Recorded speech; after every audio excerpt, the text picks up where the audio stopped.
যারা বাড়ি তৈরি করেন অনেকের মধ্যেই একটা ভুল ধারণা আছে যে মাটি পরীক্ষাটা তো জরুরি কিছু না। মাটি পরীক্ষা না করে যদি আমরা ফাউন্ডেশন দিয়ে বাড়ি তৈরি করি সেক্ষেত্রে আমাদের বাড়িতে চিরকালের মতো একটা দুর্বলতা আমরা তৈরি করে রাখি।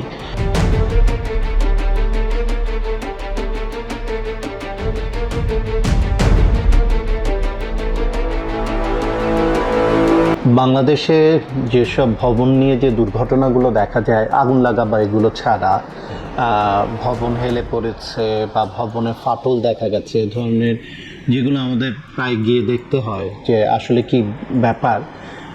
বেশিরভাগ ক্ষেত্রে আমরা যেটা দেখতে পাই যে ফাউন্ডেশন বা মাটির কারণে, মাটির দুর্বলতার কারণে এই সমস্যাগুলো হয়। এটা খুব কমন, এটা আমরা বেশিরভাগ সময় এটা আমরা দেখতে পাই।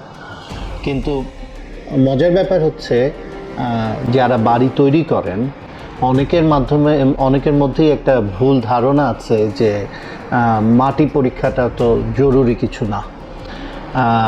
মাটি পরীক্ষা করতে কিছু খরচ হয়, এটা সত্যি কথা, কিন্তু সেটা বাড়ি তৈরি করার জন্য যে খরচ তার তুলনায় আসলে খুবই সামান্য। কাজেই সেই খরচটুকু বাঁচানোর জন্য মাটি পরীক্ষা না করে যদি আমরা ফাউন্ডেশন দিয়ে বাড়ি তৈরি করি সেক্ষেত্রে আমাদের বাড়িতে চিরকালের মতো একটা দুর্বলতা আমরা তৈরি করে রাখি।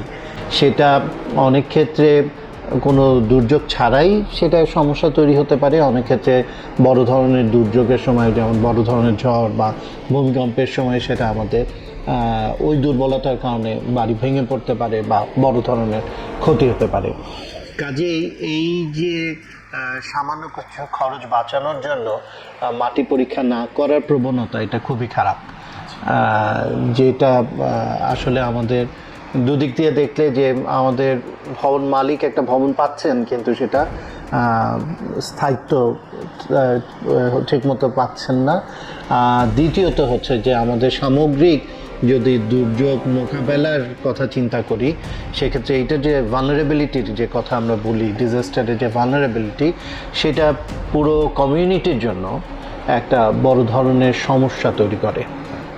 তো এইসব দিক দিয়ে দেখতে গেলে আমাদের আসলে সবার একটা স্বচ্ছ ধারণা থাকা দরকার যে কেন আমাদের মাটি পরীক্ষা করাটা জরুরি।